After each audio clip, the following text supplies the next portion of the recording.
watching a Fact TV presentation of the town of Swanzey.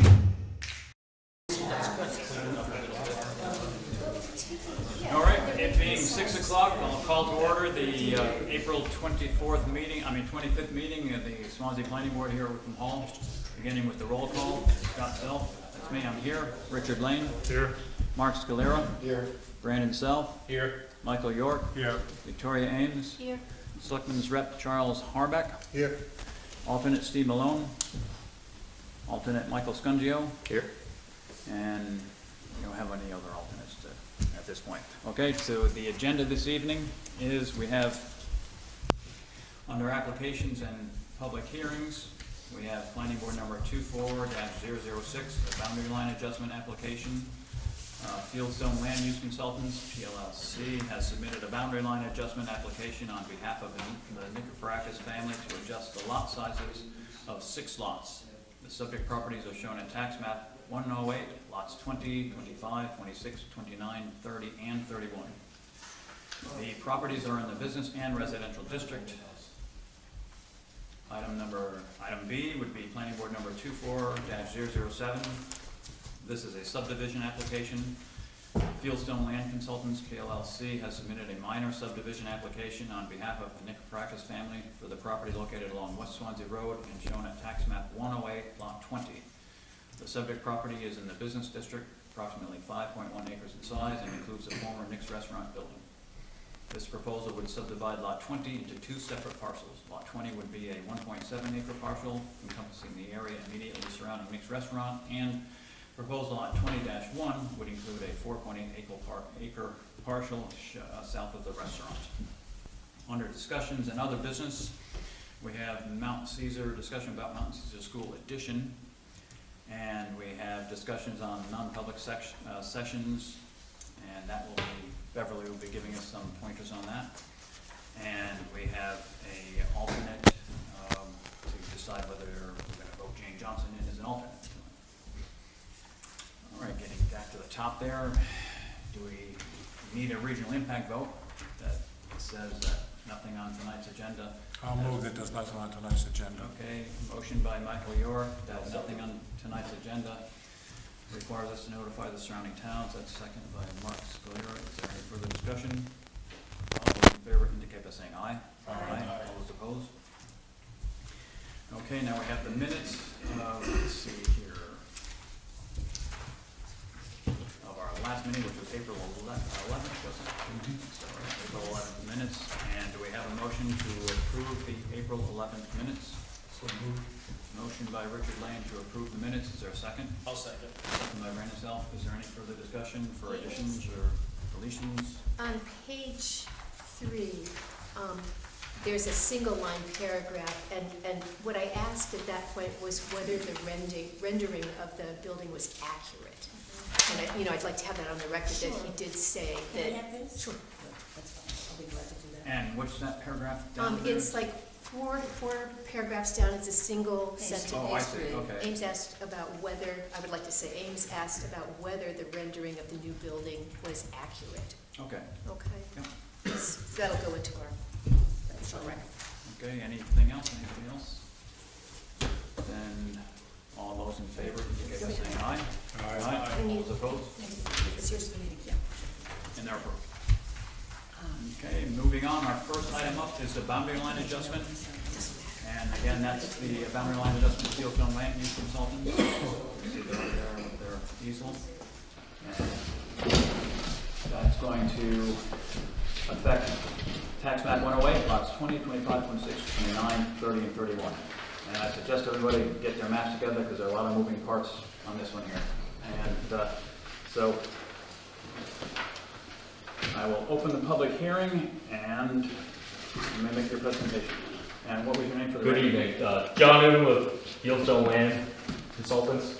I'm sorry, the last name, John? John Noonan, N-O-O-N-A-N. And with me tonight is the owner and applicant, Bill Nikiforakis, who is one of the owners of the lots in question. I'd like to walk down through the checklist here. So the checklist for the boundary line adjustment and minor subdivision are the same. So I'll go down through it, and if there's questions on either one. Okay. Yeah, you're using the same map for both? Yes, sir. Okay. Yeah, the boundary line adjustment, so it's, there's parcels that were moved as part of the boundary line adjustment, and then there's really one subdivision of a lot to create only one new lot. And we're doing them separately. We're doing the boundary line adjustment first, then we'll have another public hearing for the subdivision. Okay. Okay. Yeah. Item number 1, proposed subdivision name and title, so title block down here. Name and address of owner, so we have George P. Nikiforakis, land of the Nikiforakis family. Scale of 1 inch equals 30, written in graphic. So we've asked for a waiver, we've provided 1 inch equals 60, so graphically. And everything is visible and clear for this scale of plans. We're asking for a waiver to utilize 1 inch equals 60 versus 1 inch equals 30. North arrow. Locus plan, right in the corner. Name, license number, and seal of the surveyor, right here in that quote from our office. Boundary survey, including bearings, distances, and location of the permit numbers. Here's bearing distances, numbers, and also on each lot size.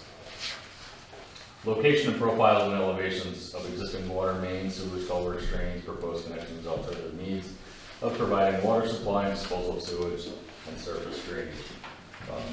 So we are showing on the existing conditions, so it's plan set of 2 sheets, existing conditions and the proposed subdivision. So on the existing conditions of drainage with where everything goes for topo, and then the existing sewer, where there's a pump station coming off each of these lots, tying together, that's shown, and there's a well here on the front, or subdivided and boundary line main lot. Location of property lines, including entire undivided lot areas in frontage of the public way. So on the existing condition shows the existing lots with size and frontage, and then on the proposed, showing between each of the lots, the proposed after, and then there's also a lot line revision chart showing how these moving pieces, because there is a lot here going on. So there's a summary table here, which parcel goes to each one being either added or subtracted. Tax map and lot number according to town of Swanzey. So we have the lot numbers here, and then also for the proposed lots or boundary line adjustments, calling out the changes. So there's really only this number 1 is the new created lot, the others are the existing lots, and here are the tax map and lot numbers. Existing and proposed contours, so the topography is shown on the existing conditions as just being a boundary line adjustment, and then also subdivision, there's no changes to propose for any of the lots, so the existing topo will remain as shown. Percolation tests and test results, so we're also asking for waiver number 14. So there's no proposed construction, and typical for the perk test and the test pits is to show that you're able to get a septic system on it. So at this time, there is an existing tie into the portion of the property, and these other developed lots already are on sewer. So it shares a sewer pump station that ties to pumps uphill and drains from gravity on this corner down onto North Winchester Street. That's gravity from the area down, that's all municipal sewer. So we're asking for a waiver of that because there's no use for the test pit and perk test. If they were to develop the new proposed lot, they would come in for a site plan, and at that time we would require the test pits for any proposed buildings or drainage or subsurface if it was needed for sewage. Soil mapping type, slopes and boundaries. We have the slopes. Here's the NRCS soils map legend, so these numbers here correlate with on the map of what types of soils. Deed restrictions. So there is listed for, based on the deed, there's a driveway easement here that's shown, and that's the only thing on the property. Open space to be preserved, so that's not applicable, there's no proposed development. Existing buildings and other man-made structures to remain, so all buildings and structures remain as is unchanged, and they're shown here and on the other lots here, existing homes. Existing and proposed streets with class names and right-of-ways of width. So the existing streets are shown, there are no proposed streets, so North Winchester Street, West Swanzey Road, New Hampshire 10 is there. Final road profiles and cross sections not applicable because there's none proposed. All drainage and erosion control plans approved by the CCD, so there's also none proposed, no changes. So there is no erosion control measures. State subdivision and septic approval, also not applicable as we're on to municipal sewer. State highway municipal access permit as applicable. We have a note referencing the original, the note 14 down here on an existing, this was the original driveway permit that allowed 3 curb cuts onto the property. So 2 are used currently by the former Nick's restaurant here, so those 2 curb cuts. And in that original driveway permit, they just show a 3rd curb cut in a sketch. So if anything was developed, they would have to go forward and get a revised and updated driveway permit. That's all of the checklist. Okay, I'm gonna hold you up for a second right there. So normally, we don't have the checklist for the lot line adjustments like we just went through. We do have them for subdivision. So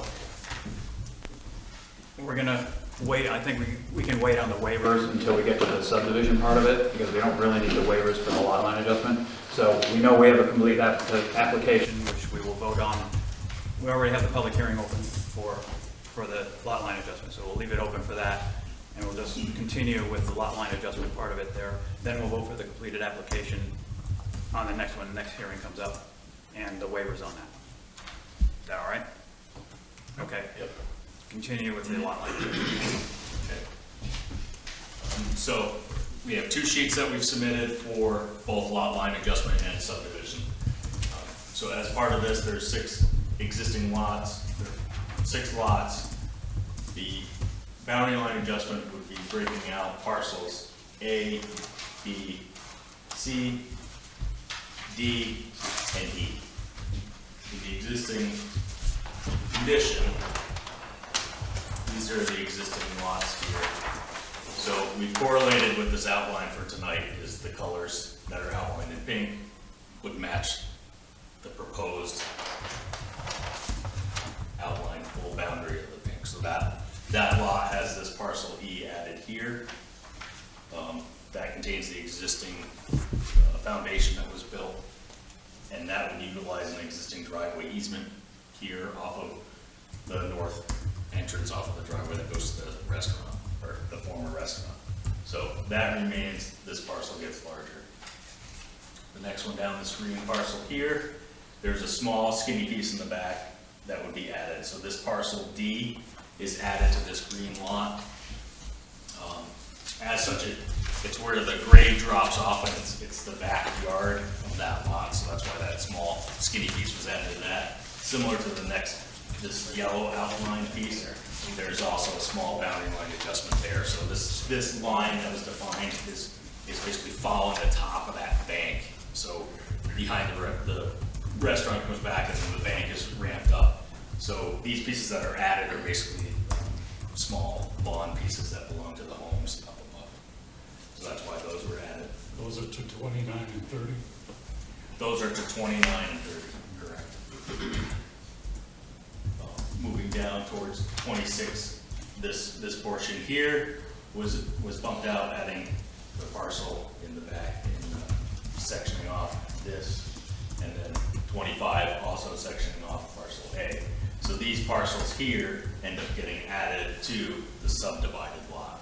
So out of all of this, there's one lot that's created, trying to create this lot here, and then adjusting the lot lines of these other portions here. You're very clear so far. I'm just not understanding why the shapes of the purple and the green on the bottom, it just seems strange. I just want to know what your thinking was. Why did you shape the western? Why did you draw those lines, you know, at the, bring that one down there, so you see that? This here. Yeah, why is that line This is drawn? odd. If she's asking why it's drawn that way instead of like straight across. There's a little jog out for that purple one down into the green one. So Here. there's a jog Okay, in from the hammerhead. green one into the, by the orange one. She's just asking what the purpose of that is. What your thinking was? Yep, so, I mean, we worked with the applicant on determining where these lot lines were, or where they wanted them. So, yeah. Did you need to make up some acreage or something, or just? Well, we end up with, we're over the minimum acreage. This would be, if you trim this off, you would be under, because we're at 1.214 acres, it's a minimum of 1 acre. So we did have to gain some acreage there for this lot, and then this lot is roughly the same, it's 1.25, so you're 1.25 acres here, so that, this needed to be bumped out, and then adding this portion. Why not just follow the zoning lines? Separation of business and residential. It might not have. These would not make the area, so they include. They would have less than 1 acre. That would make Bring these. it down below 1 acre. Less than 1 acre in there if you've done that? What we were thinking of doing originally was, since all these lots are smaller, Yeah. go for, draw the line right across. But just so that, I figured it would go through right off the bat easier, since you had the 25% grade here more, we added on and went over so that, you know, it's straight behind the machine shop. You had more than an acre of. Yeah, it wouldn't have gone through because if you had less than the 1 acre, you can't make a non-conforming lot, more non-conforming or non-conforming lot, period. So, yeah, that's. Well, we you would added have it the up there. acre, but not including that 25% grade. And it doesn't matter, you know, wherever you want to draw the lines, you know, that's up to you guys there. We're just curious. So these are the conforming lots that were formed in order to get over them.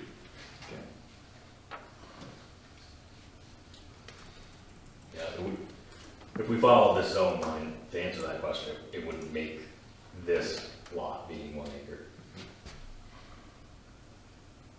And it might be a little tough to determine exactly where that was for a property line anyway, so those zone lines. Zoning are hard to line find. would be tough. Yeah, hard to find sometimes. But yeah, as long as you have the over 1 acre there, which you do, 1.2 on each of them, so that satisfies that part of it there. And the existing frontage is the existing frontage, so that hasn't changed. Correct. Yeah. These two lots are under the acre, but we're adding They to were to the begin with, non-conforming, yeah. so we're making less non-conforming. Yep, on yep, those two. so that's good too. And that's pretty much, in a nutshell, what you're doing. That's that's pretty much the entire thing. Big All nutshell. right, yep, so questions from the board? It's laid it out pretty well, what's going on there, and it's, again, a lot of moving pieces there, but once it's explained, you can see what's going on. So questions from the board? If none, then questions from the public on this?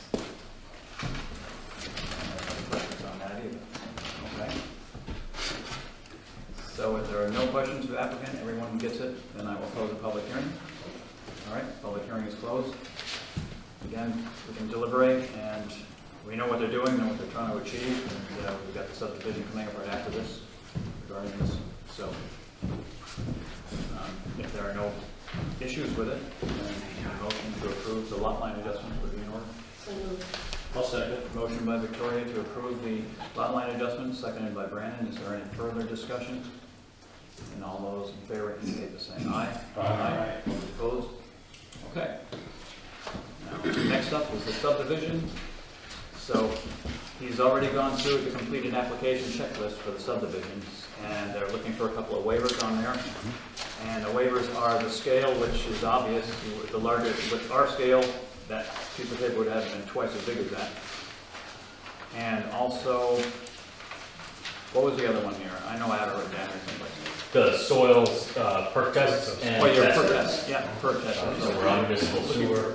Yeah, a waiver for the perk test. If anything came forward for development on the proposed lot, that would come before the board as a site plan required.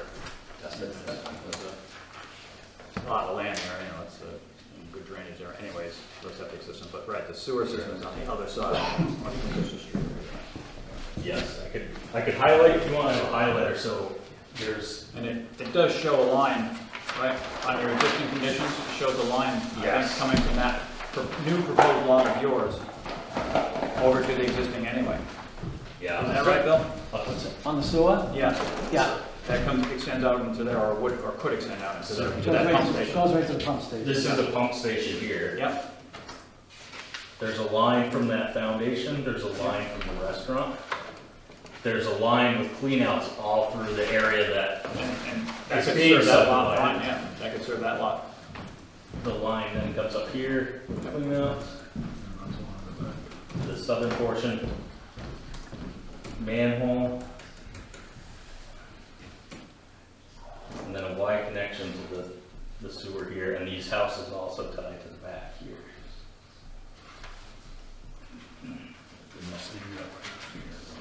But anyway, so it comes here, is pumped, and ultimately, this is where it becomes, is gravity from here to Winchester Street.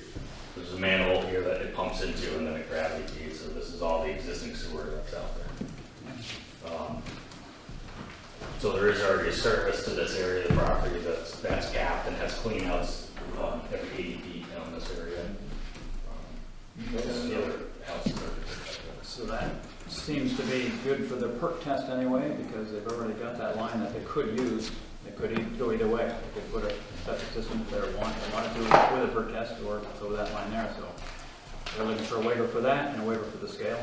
I don't see any problem why we shouldn't grant them. But, Make a motion that we grant the waiver. okay, motion by Richard Lane that we grant the 2 waivers requested. One was for the scale, to boost it up to 60 feet per inch, and the other one was to not have perk tests. Seconded by Mark. Is there any further discussion? All those in favor indicate by saying aye. Aye. All those opposed? Okay, waivers are granted. Now, we know the application is complete. We saw that. We can vote on the application. After that, anybody, he made the presentation, so we aren't going to make him do it over again. Right. So, any issues on the application being completed? So, a motion that the application is complete would be in order. So moved. Motion by Michael York that the application is complete and ready to go to public hearing. Correct. Is there a second? Second. Seconded by Richard Lane. Is there any further discussion? All those in favor indicate by saying aye. Aye. All those opposed? Okay, open the public hearing and you can present your subdivision. So on the subdivision side, as mentioned before, we're creating one new lot. So parcel 108-20 becomes 2 lots. The proposed lot of 108-20, that has the former Nick's restaurant on it, so that stays there. With the creation of a 4.822 acre lot, that would be 108-20-1. So that's created between the boundary line adjustment of these 2 portions off the back and the subdivision off of this portion. So we have more than enough frontage on Route 10. The remaining portion of the lot that's subdivided also has more than the 125 feet of required frontage. And 1 acre is the minimum for acreage. We're at 1.74 for the parcel that has the restaurant on it, and 4.822 on the newly created lot. As mentioned, there is a existing permit with DOT for 3 curb cuts that was on this lot. That was on the original permit, you said, right? Yes. Originally, when you guys did the lot there, that was the 3, and then 1 would service that. Correct. So we have a line here, roughly where it is. If this is developed somewhere coming back to the planning board, that would have to go back to DOT for approval on that driveway. Take another look at it to see, yeah, and if it was developed, then they might not want the driveway there anyway, so. And then that's basically it. So there's no plan on development of this right now. It just creates the lot so that they can sell the lot separate of the lot here. Okay. Are there any questions from the board? Just an observation, I think it's a big improvement over what it was before, you know, Yeah, it's makes much sense. more usable. Yeah. Yeah. And I like the way that it basically lines up with the zoning district. It cleans it up much Yeah, better it this really side, does. certainly. Any questions from the public on this? Sure, I see what you're doing. I don't think they have any questions yet. I So, think just looking at what they're These doing. lots remain with the homes back here. This lot gets larger. These marginally get larger where their backyard is. This becomes 1 lot. This is the new lot that's created. This is where the Nick's restaurant, former restaurant was, so this becomes its own parcel, so that this lot could be sold.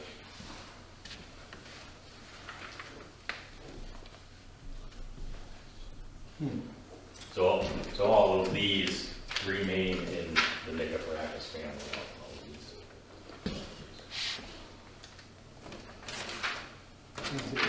And then this is the existing conditions here. So this is how the lots are now. Yeah. These two are longer. These two are smaller than what we're proposing. This one's smaller than what we're proposing.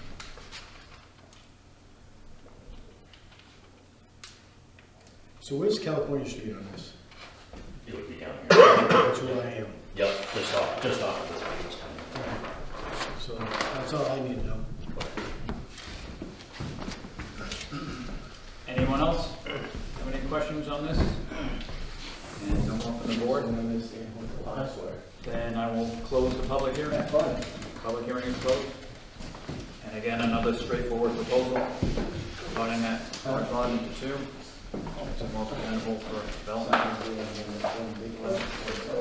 Motion to approve the subdivision by Victoria, seconded by Brandon. Is there any further discussion? All those in favor, indicate by saying aye. Aye. All those opposed? And you have it. There you go. Thank you. You're welcome.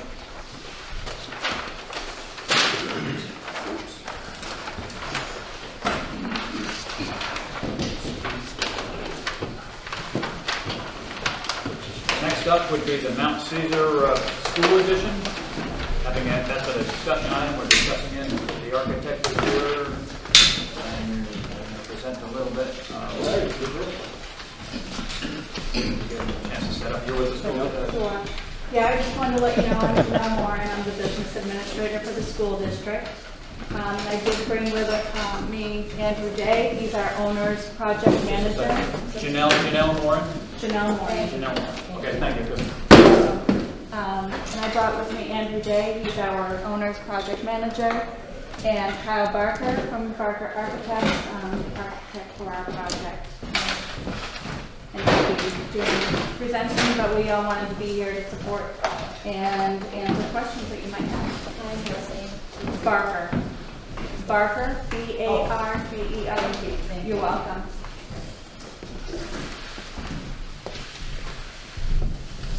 Hi folks, like Janelle said, I'm Kyle Barker, the architect on the project.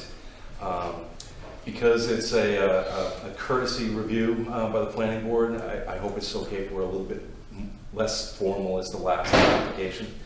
What I thought I'd do is give you a little bit of a history, walk through the site plan, and I've also got some exterior views. I figured those are all things that you'd be interested in seeing. Great. As you're probably aware, the town voted on this project in March 2023. We've been working forward with the design since then. The plan is that when we did the study, we reviewed the two schools, Mount Caesar and Cutler, and determined Cutler as a difficult site to do any kind of development and to fix some of the problems that they had. It didn't seem worthy of doing that at that site. So the decision was to combine both elementary schools onto the Mount Caesar site, where we have a lot more room to work with. It's a lot safer for the kids, and it's a lot more convenient for the parents if you've got one school instead of two. So the Mount Caesar existing elementary school is in this location off of Old Homestead Highway and the intersection of Sawyer's Crossing Road. The existing building is kind of an F-shaped building with a couple of wings heading north and one heading east. And what we're doing is to connect these wings with a new addition out the back. The existing front entrance is down in this corner near the roundabout. That corner is a little bit awkward for getting a lot of cars through and for getting people in and out. So we've moved the new front entrance to the back of the building. So I wanted to point that out first, and then we'll go through the traffic patterns. Because it's a larger elementary school than it was before, we've got a lot of traffic coming through. You've got bus, you've got parents dropping off and then picking up in the afternoon. And it's really important at a school to make sure that those things happen safely, to keep the buses and the cars separated. The current entrance is in somewhere around here, but we're moving it down slightly, and we're going to realign the entrance to the elementary school with the entrance to, or the exit from the high school. If the two are right across from each other, it just makes it a little bit safer. And that's on Route 32, right? And that's on Route 32. Okay, yes. thank you. Yes. So yeah, the current entrance to the high school is in this location, and then the exit is over here. We're moving it down just slightly in order to realign it with the new entrance to the elementary school. Generally, people come in, they come down, and they spin around a new circle at the new front entrance. This is designed intently to direct people in the right place to get to the new front entrance. The new front entrance would be well defined so people know where they're going. There's some visitor parking areas here, then a new large parking lot on this side.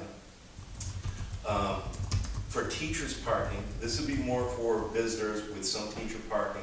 We've added teacher parking along the existing road. You currently come in and spin around down this direction. We've added parking along that. It comes by the existing front entrance, and there's an existing parking lot as well over there that will also remain. Lastly, there's an existing softball field that is here that's used by the high school. That we can't lose that, so what we decided to do is to take that ball field and relocate it behind the school. So we're taking basically the same size and shape and just moving it back. Along with that, then, we've added parking. It's a gravel parking lot along the side of that is primarily for use by the fields. The concept here is that we don't want people parking for the fields to conflict with staff that might be coming and going from the school. So when this ball game starts right about the end of the school day, we don't want that traffic conflicting, so we're bringing them straight up through and giving them a place to park. Most of the students would probably still park at the high school and walk across. Another good reason to line up the driveways. So now there's a crosswalk across the Old Homestead Highway and sidewalk all the way down to the ball field. The rest of the fields would remain largely as is with a little bit of reconfiguration. There's some existing practice fields and open play space that will remain. We are pushing the fields back a little bit into the current woods in order to maintain the same amount of fields, same amount of practice fields. When this new ball field gets built, it kind of displaces some of those. And so we're trying to maintain the same amount of useful area for the school. In this, there is an existing septic system that was built, I believe, at the time of the original building. So we're talking a septic system back to the 50s. We'll be building a new septic system in this location between a couple of the practice fields in order to service not just the existing building, but also the expansion for the new addition. Sometimes when I get going, I go pretty fast, so is it okay to stop for questions? Yeah. You referred to buses. What is the circulation for the buses? Sure. So let me go through the pickup and drop-off periods. The buses generally come at, no, let me start with the cars. There's, with this number of students, and this day and age, there's a lot of parents that are dropping off and then picking up. And so we calculated the number of cars and designed the driveways such that all the cars can get off the street without waiting on the street. We want them queued up along the driveways and not in the street. So what we've done is this driveway in that brings to the main entrance is actually double lane one way. So that way you can get two layers of cars queued up, standing, waiting for the students to be let out. When it comes around to the circle, it reduces to one lane. So that way, it's just one car at a time picking up students. So that way, there's a lot of queuing space, but then it's a lot safer. You don't want kids going in between cars to get to another car.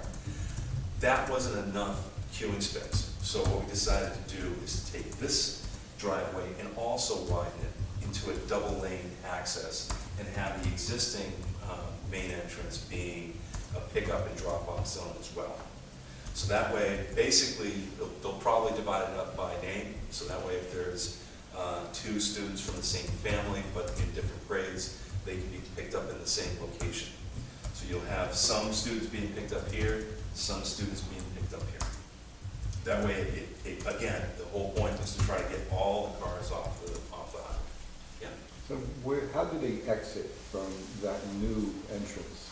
So cars would come in, stack here, up to here, spin around, pick up the students, and then leave through the parking lot and back out the entrance. For these students, people would come in, stack in through here, reduces down to one lane where they would pick up, and then they would exit through the parking lot and exit out onto Sawyer's Crossing Road.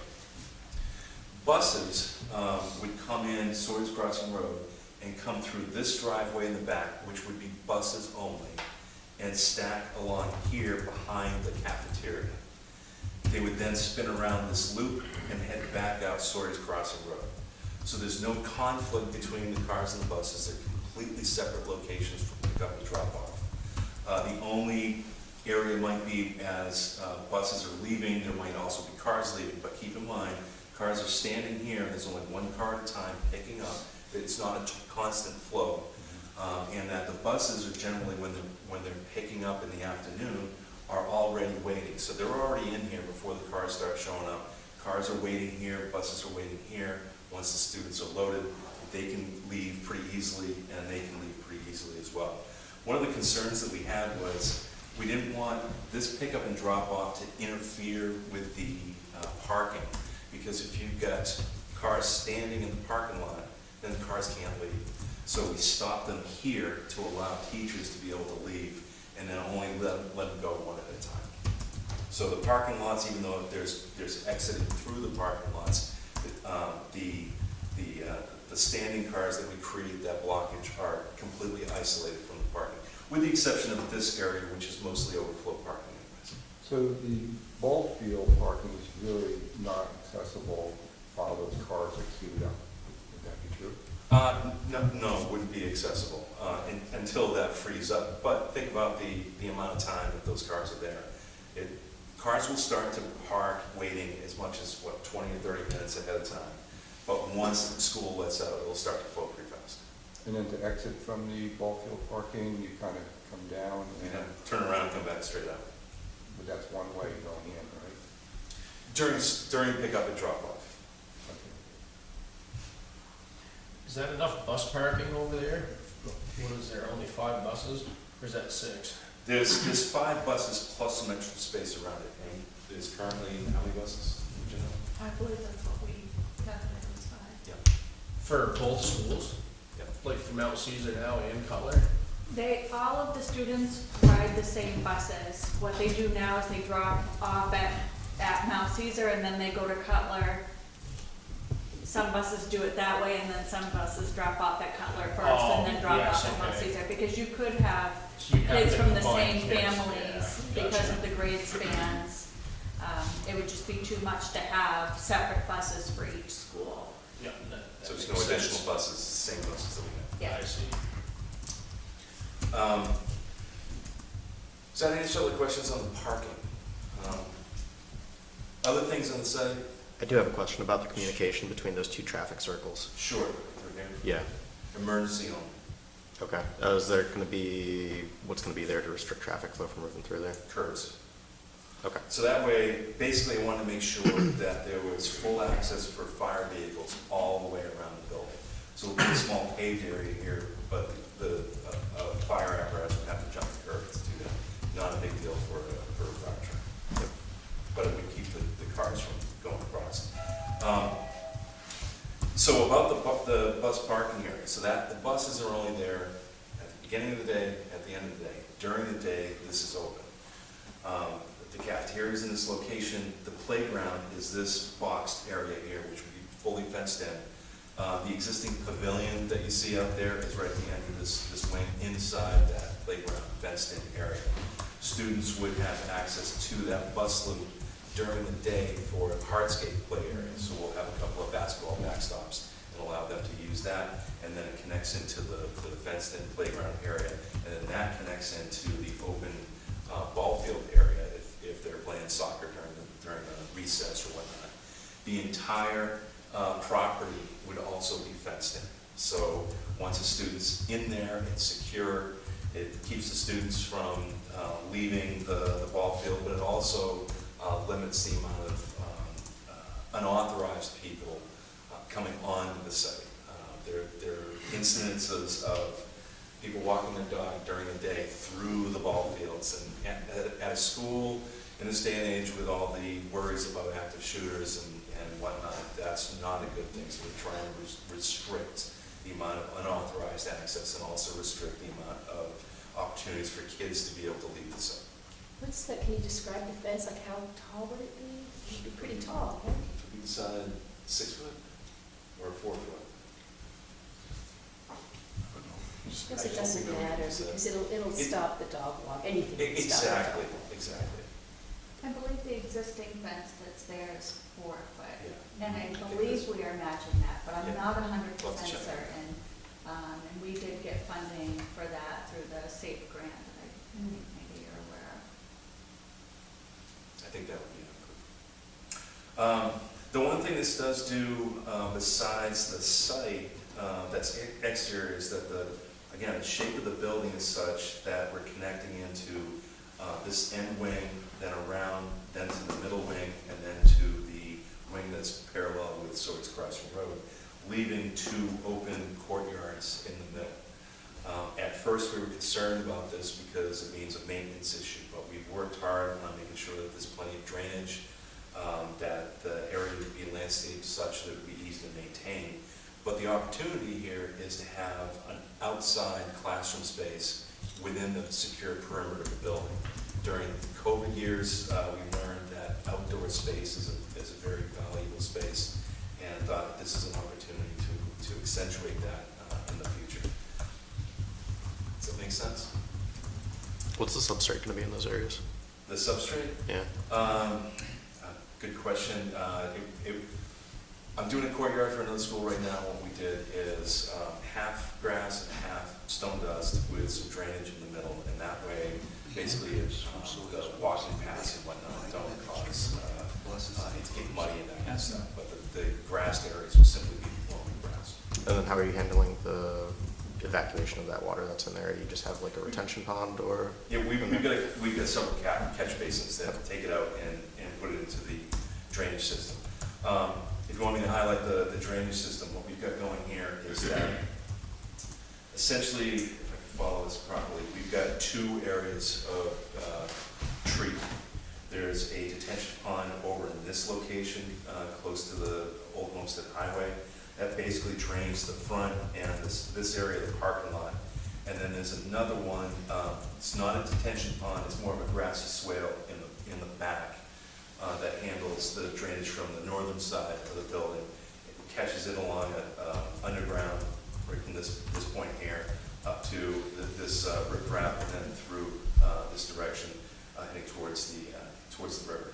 We do have an alteration of terrain permit in hand from the state, septic permit, all the permits necessary from DES. Question? Yeah, question. On Sawyer's Crossing, are they gonna have to make that entrance and exit there much wider? It's very small now for buses and cars coming in there now. What we've got designed is nominally bigger, but you can see where it pretty much comes down to a point. And that exit is about the same as it is now. Even though now there's gonna be buses and cars coming in and out? It's a good question. I should follow up with the civil engineer, which is Fieldstone. It sounds like you guys are familiar with them. I'll talk to Chad about that. But Buses that hasn't are come coming up in, yet. cars are trying to come out. Yeah. I like the overlapping of uses, multiple uses of space. It seems smart. Seems like a smart design. Thank you. We tried hard on that. And we tried hard on the building itself. Would you like to see the building next, or we're ready for that? Is there any other questions? Well, on the traffic, you did a good job, because I know the concern of a lot of people that I've talked to is about the traffic backing up around the schools and stuff at that time. Well, at first we only had this loop, and then when we started talking with the principals and the staff, realized, whoa, that was. It's easier nearly enough. on the staff too. Yeah, yes. So there was a lot of back and forth. Just one more thing before you do that. How about the buffer zones, the buffer areas? You're increasing the distance that those fields go back, or you're taking down trees or in the back to extend the ball fields or the play fields? That's mostly in this area here, which there's a fair distance still. I mean, you can see this. Is that Is that your buffer line? Looks This like is the line. setback line here. Okay. So we're nowhere near the setback line. There are some houses way up here, but this is still a considerable distance. And then you've got the river on this side. And where you have your, the new driveway coming in on Route 32, how is that in relation to where the ball field is now, the fence, we'll say the outfield fence of the ball field? Right in the middle of Just the ball. trying to picture out how much further it's coming out. Just curious. You know where the The existing ball ball field field is essentially right in here. Okay, so it's taking up pretty much out to the outfield fence of the ball field. And it looks like with that driveway's coming straight through, that's about where it's gonna be. I wish I had done what John Noonan had done and brought the existing condition plan, and we didn't.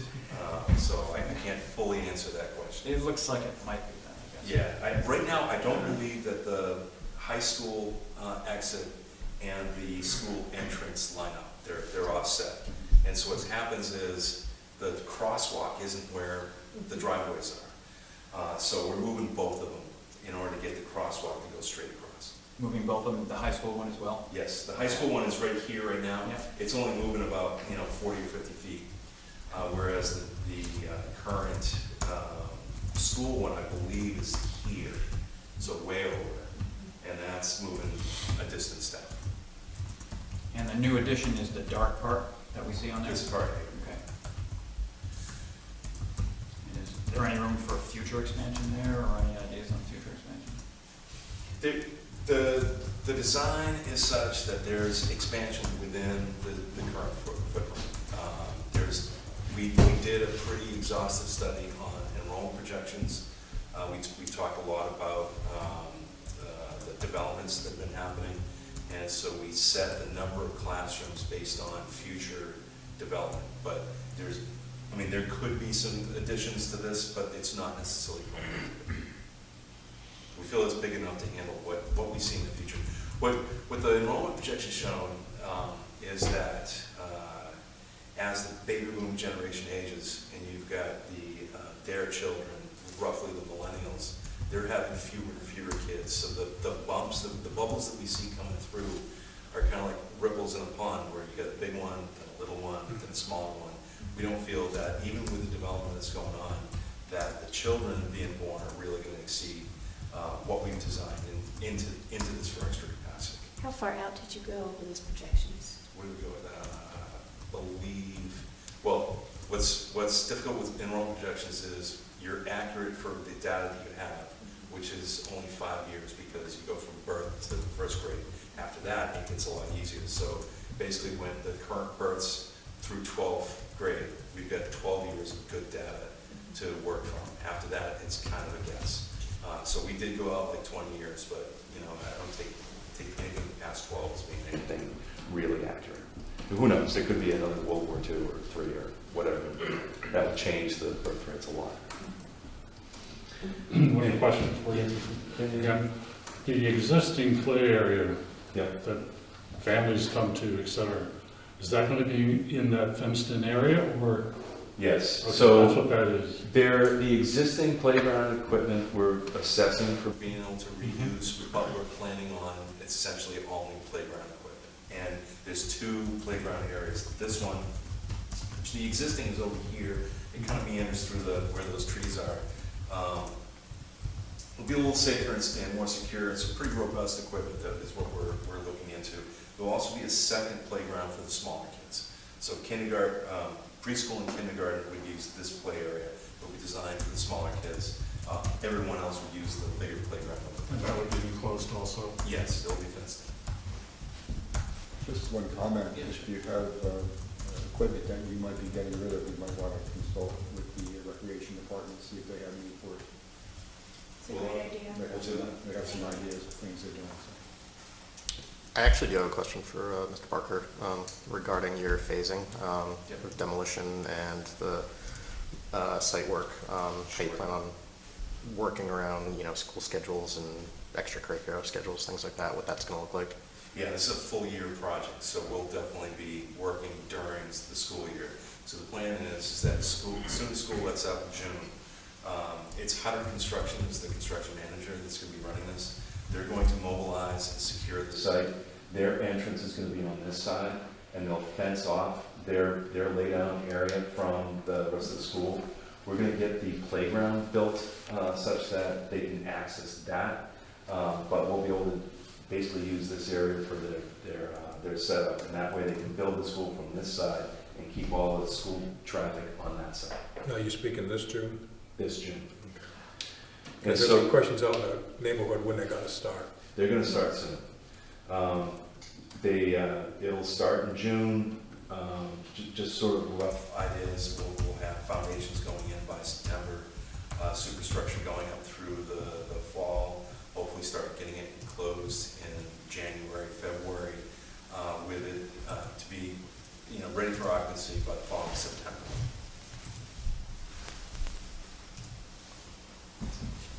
And then, this is what the school would look like. So this is the new front entrance looking from basically the new softball field in. This is the loop that comes around that I showed you on the site plan. There's a new porch entrance identifying where the main entrance is. It's an important design, a part of the building, in that having a porch allows for students that are waiting for their parents not to be rained on while they're waiting. It allows for parents who want to go in and get checked in at the doorway to not be out of the elements in some way while they're approaching the building. It also just allows a more human scale to the design, so that way they're not approaching a two-story building all at once. This is going to be a two-story building, and a concern that we had in doing that was that it was going to overwhelm the existing. So this is a view. I know it's probably kind of small for you folks in the back. I do have an extra set that I'll leave with you, so that way you'll have two sets that you can be looking at a little more closely.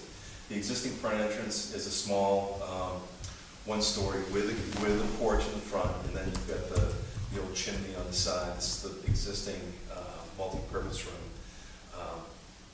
And then the original building was a one-story, fairly flat building. When we get to the new building, what we decided to do is to carry that line of the one-story all the way through and change the siding. So the first floor would be brick, the upper floor would be vertical cement board siding. And so from the street, this is basically the driveway parallel to Old Homestead Highway. You've got the latest addition in this location, and then the new two-story in this location. Again, we carried the brick around one story and then added the two-story behind it. This is actually set back a little bit so that there's a little bit of a break. You can kind of see it in that image here. What you see behind here is actually the addition on the further back. So we're not adding on top of that old wing. When you come around the back side of the building, you've got the main entrance and then the gymnasium next to it. And next to that is the cafeteria. So the height of the building kind of shifts a little bit based on the use. The gymnasium is much higher. It is basically the same height as the two-story wing, and then the cafeteria is a little bit lower, and then the one-story is a little bit lower from that. So we're utilizing the spaces to try to create some interest and to break up the size of the building a little bit. And then you can see the bus turnaround on the backside near the cafeteria. I've certainly got a lot more images and views that I can share with you if there's more interest in seeing them. The color of the building, these renderings didn't really show it very well, but we're going to match the brick, although that's not an easy thing to do because there's already like 3 different types of brick on there. We'll match what the historic original brick was. And then the current siding is actually, the existing siding is actually a stucco finish. And we're not doing stucco, but we'll match as closely as we can the color of what that current stucco is. So that way the new addition hopefully blends in with the existing. It doesn't look like it was not meant to be there. Can I ask you one question about the gym? Sure. Will that gym be large enough so that you can have a divided gym so that the basketball teams, girls, boys, be practicing at the same time? Yes. It's good. Will it be an official size gym comparable to Monadnock? It'll be a junior high or a middle school size gymnasium, and it'll have a dividing curtain in the middle, so you can have two practice courts going on at the same time. But for games, you raise the curtain, you have a full-size basketball court. I do have the floor plans. I wasn't sure if the planning board was interested in it. So you've got the main entrance coming in, the administrative offices here. This vestibule would be a secured vestibule. Anybody entering the school would have to come into the main office in order to go anywhere in the building. After hours, however, there's a door here that can be locked, a door over here that can be locked, and a door here that can be locked. So that way, public could be given access to the gymnasium, the library, the cafeteria, but they would never be able to get into the classroom wings of the building. The gym, like I said, is sized for a middle school sized gymnasium with some bleachers on the side and a platform, not a full stage, but a performance area off the side of the gymnasium. There's toilets in this location that's sized properly for the full occupancy of the gymnasium, and it's also near the cafeteria. The cafeteria is actually fairly large itself, about 2,500 square feet, so that could be used for public gatherings, and it will have a divided partition in the middle of that to also be able to have dual use of the space. And also just to reduce the amount of students in one area at one time. If you have a cafeteria that big, it can be noisy. Then the maintenance is in the corner here, and that way, after hours, they can have deliveries off of the bus loop. Again, no cars are allowed back here, but there is buses and deliveries before or after hours. Is there a kitchen? Full kitchen. There is a kitchen, okay. Yep. Sizable kitchen. So how much of that is the new part of the school? Not all of it, right? Good question, yeah. So here's the original front entrance. This is an existing wing. This is an existing wing. And this is an existing wing. This is a new two-story classroom wing. This is the first floor, second floor. Then you get a new gym, new cafeteria, new kitchen, and maintenance area. On the second floor, again, classroom wing, and we utilized some second floor space for mechanical units. So most of the mechanical will actually be inside the building, not sitting on the roof. Nice. And this is the upper part of the gym, stage, cafeteria, because it's more than one story in height. So those could potentially be some expansion spaces, the big, empty, big rooms that are up there. These are actually pretty full of mechanical Are they equipment. really? Oh yeah, our water systems up here, our boilers are up on the second floor. And these two rooms are completely full of mechanical units. What's kind of interesting is that the maintenance department, this is the upper floor of or upper area of the maintenance area. They come up a set of stairs, not full set of stairs, but alternating tread stair. So that way they're not going up a ladder in order to get to mechanical equipment. So it's a lot easier, and it's open with an open railing, so they can lift up mechanical units. If the boiler fails, you're not trying to get it through a small opening. You've got a very large opening that can move it through. And then from that point, there's a door onto the roof that connects into all the roofs.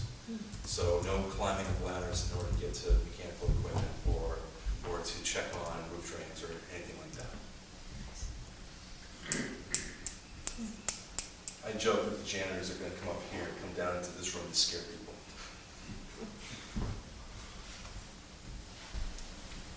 So in the upper right corner, that little curved line that's stated, that's the overhang from? That's the porch entrance here. That's sizable, that's good. It is sizable. How many boilers do you have planned? I'd have to look it up. It's either 2 or 3. It's certainly not 1.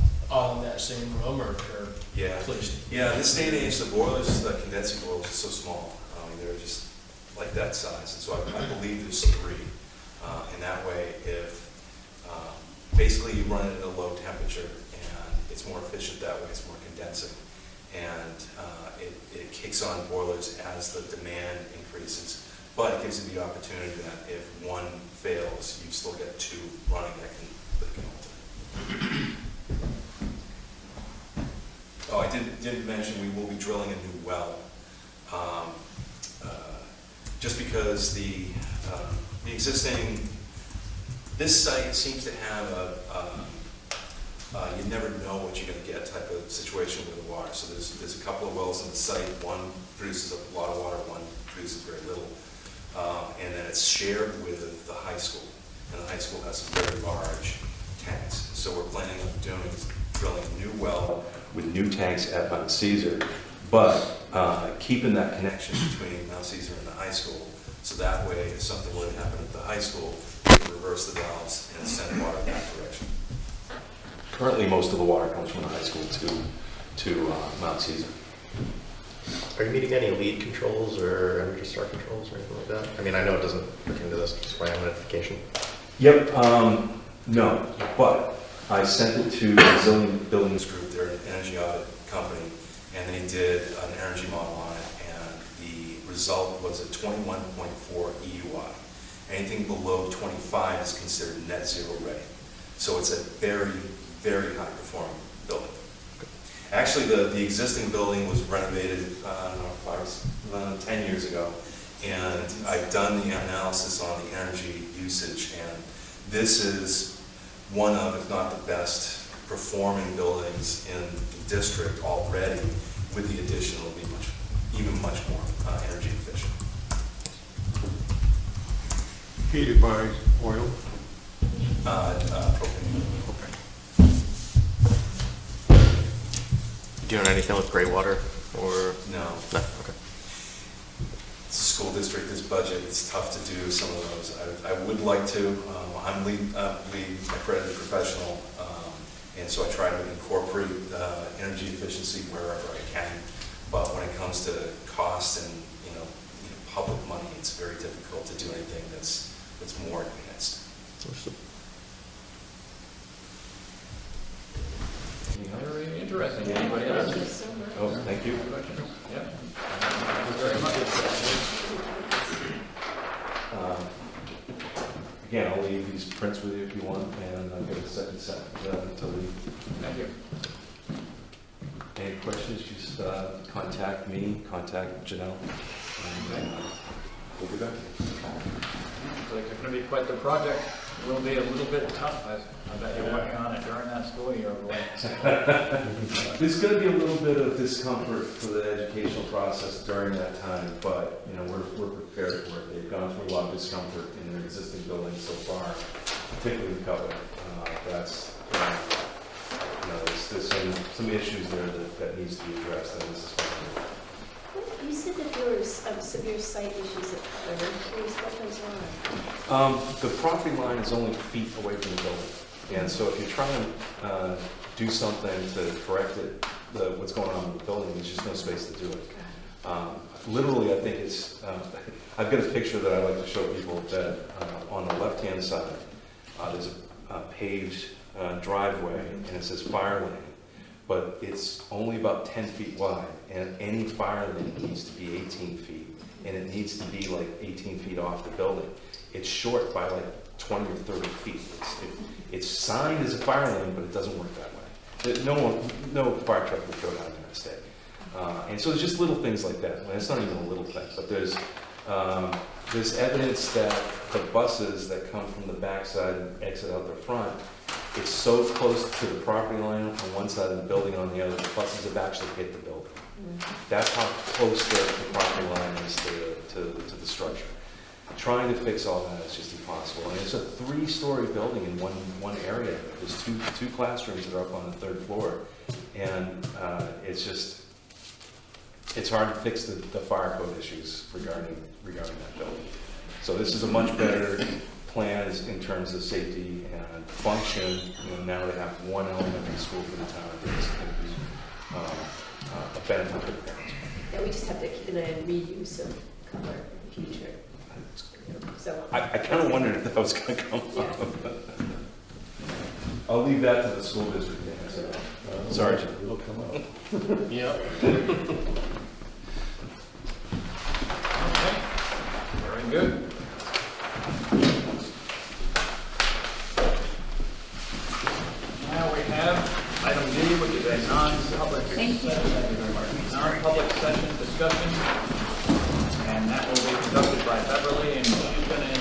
as to the procedures or what we should and couldn't include in our non-public sessions, if we ever have one again.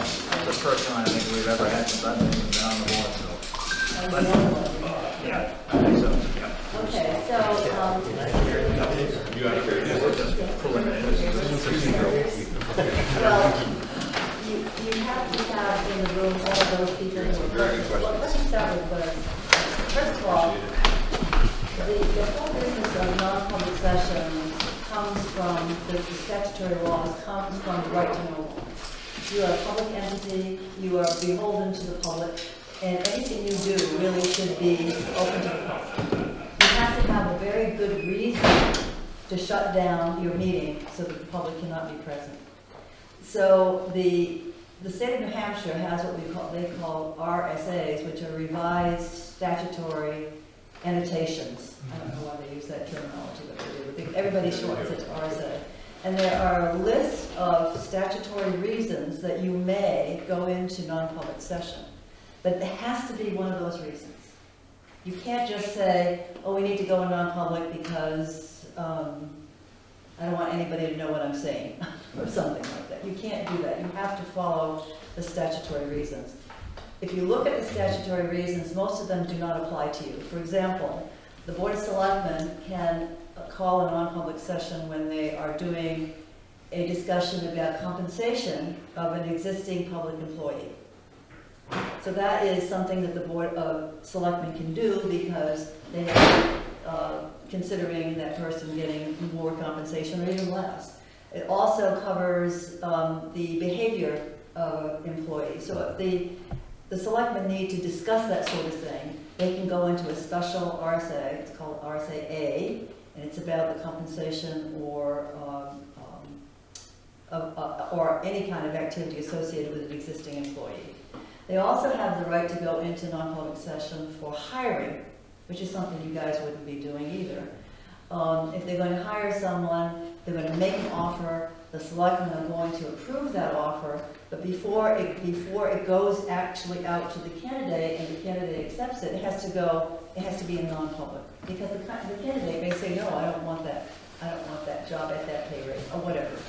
So, and it goes into non-public session until a person has been hired, and then it can come out of non-public. Well, actually it comes out of being sealed.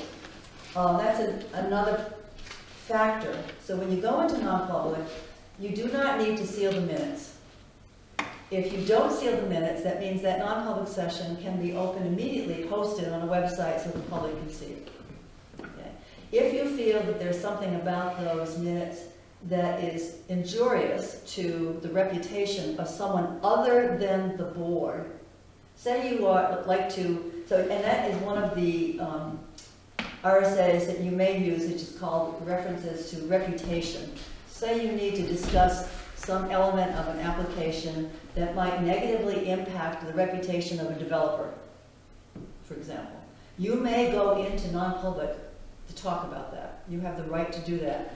You're doing that to protect his or her reputation, not yours. Protect that person. And that can be sealed if you feel that it should be sealed because something is ongoing at the present, it's active, and you need to keep that private for now. You may do that. Any non-public session that is sealed needs to be investigated and looked at least once a year. Because the state says you really should be not having a lot of these non-public sessions. They should be open to the public as often as possible. So what I do is one of my jobs is to look at the non-publics on a yearly basis and recommend to Michael Branley which ones should be unsealed. The selectmen have the ultimate responsibility to unseal them. Neither Michael nor I can do that, but I can make recommendations because the state prefers that you have as many unsealed and open documents that have been in non-public as possible. So it's always, think about this, like the state is always pushing you to make things public. They want you to be very sure that when you go into a non-public, you have a valid reason. You may do it under reputation, and you also possibly could do it under litigation. There is an RSA that's pertinent to litigation. If that litigation is something that affects this board, you may go into non-public under that RSA. They're listed as A, B, C, D, B is hiring, A is for compensation, etc. The one that I'm talking about, litigation, I believe is E, RSA 32BA. It's a long list of numbers and letters. Those are the only two possible that I can think of that you would have valid reasons to go. Now, when you decide to go into a non-public session, you need to be able to document the exact time you went into non-public session, all those who were present at the non-public session, and who made the motion to go in, who seconded the motion. It has to be all documented. You go into discussion, you can discuss whatever you're going to discuss for as long as you want. At the end of that, when you're ready to call the session to the end, someone has to make a motion to end the non-public session. When they do it in the selectmen, they actually do it by roll call. And I would suggest that if I were present, I would give a roll call. In other words, I would call each of your names, and you would say yes or no, pertinent to the question. Yes, you want to open the session by roll call, or close the session by roll call. That way, everybody's name is on there, is listed as having been agreed to the opening or the closing of this non-public session. After it's closed, you may seal the minutes. And again, a motion has to be made by an individual who is a member to seal the minutes, and it has to be seconded, and that has to be recorded as well. So a lot of information has to be kept in that document. And it gets put into, for our community, we have a portion of a server that is just dedicated to non-public documents. They're all there. The only people who can actually look at them are the selectmen, Michael Bradley, and whoever has taken the minutes. And if I've taken them, I get to look at them as well. So there's a record. There's always a record of every non-public session, all the people involved, what they said, etc., whether it was sealed or not. And eventually, if they are approved and unsealed, those dates are also recorded. So if the non-public session minutes are approved on date, April 27th, 2024, they may be sealed until April 30th, 2030. I mean, depending upon the circumstances, they may remain sealed for a long time. How do we approve the minutes? If we seal the minutes, You get to see them again to Yes. approve them, Yes. and then they go back and are sealed once again. Yes, you'll see a hard copy. What happens is you'll see a hard copy that you would all look at, and then once you approve them, the hard copy is destroyed, is shredded. Would it So- self-destruct? No, I do it. No, they don't self-destruct. Set them on fire, put a little bonfire. They only end up being electronic. They don't exist hard copy because of the nature of them. We do have to keep hard copies of all our minutes. You'll see if you go into town hall, books and books and books of hard copies of minutes, but the non-publics are a little bit more sensitive. So we shred them and we just keep them electronically, which is okay by the state at this point.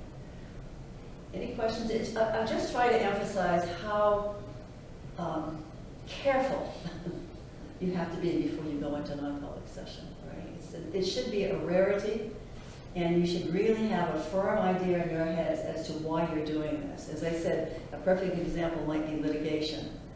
And you're going to talk about somebody, applicant, that is creating some kind of difficulties or issues, and you want to protect the reputation of that applicant. I can't stress this enough. It's not to protect you guys. It's to protect the person that you're talking about. So. Okay. I would appreciate when you do go into non-public to invite me, because I know how to do this. I've been doing it for years. But if I'm not available, someone does need to make sure they take good notes about the non-public. All the times noted. You weren't present for that meeting? No. Oh. I wasn't. No. Yeah. They shouldn't have been approved. That's the only one I can remember.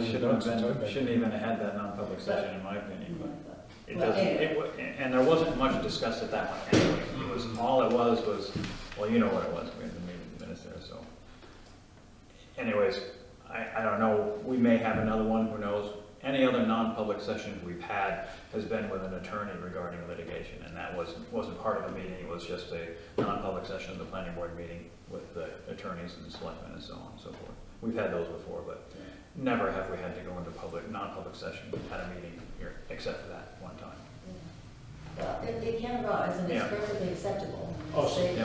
what you're referring to is if you're in a public meeting like now, going into a non-public You can. part of meeting versus Well, like. no, it's the same thing. All those conditions that Beverly's talking about apply to the non-public session. We go and we'll say we're meeting with an attorney over litigation or something, that still applies. If we have like a whole meeting dedicated just to that Right, but you don't have meeting to. with an attorney. Yeah. You don't have to. So you could be in a regular meeting like we're doing right now, and what happens is you go into non-public session in the public record, in the public minutes, and it'll say, the planning board entered non-public session at such and such a time, who called it, the names. It doesn't have any of the discussion. It just has kind of a skeletal outline. This is the non-public session, it ended at this time, and then you can actually continue meeting. Okay, it's just a little, it can be a piece of a larger, in addition to that, then that non-public session gets done in a separate document. So it's part of the open public minutes that you went into session. It doesn't say what you talked about, it just tells you went in. And then you have a separate document that actually covers the material that you discussed. So you have two places where the non-public is notated. That occurs quite frequently in selectmen meetings. Quite frequently. Yeah, they have them. They have They them do all the the time. employee. Exactly. They've kicked me out so many times. Yeah. But what you see when you look Yeah, at but that was for different reasons. what you see that, by the way, you would ask Garrett to leave if you go into non-public, by the way. If the videos get shut down. You don't do a video for a non-public session. You know, We so- did. No. They usually let me stay and clean up though. Yeah. We make them earplugs. Make him go like this. Yeah. You have to put your suit on. Yeah. Okay, that's all good stuff to know, thanks. Beverly. Yeah. Thank you very much. We've never gone over that at all, ever, about non-public session. You Rarely. have the right to go into non-public Yeah. session if you But feel gotta the be a need good to. reason, though. Yeah, Yeah. but just be careful when you do it, And there's specific reasons, as you noted. and specific. And I can provide you with a list of the, why don't I do that? Yeah, I wish you I'll would. provide you with a sheet of paper, and you can share it with everyone, with all of the RSA's and the proper numbering. It's a big, long, That'd be good. That'd be and helpful. I'll do that, I'll provide that. I'll keep it in my notebook just in case we do go into a little outline there. That's it, that's all I have. Okay, thanks, Beverly. You're That welcome. was good. Other business, and that would be Jana's last word. I don't know why she went outside and did something there, but no, she doesn't have to be here. But Jane has noted that she's interested in being an alternate on our board. And Let's grab it before she changes her mind. that's right, that's what I said, you know, so the board can decide whether we want that as a separate agenda item somewhere, or we can just vote it now that yes, we accept Jane as an alternate, and she can be sworn in. Just vote now.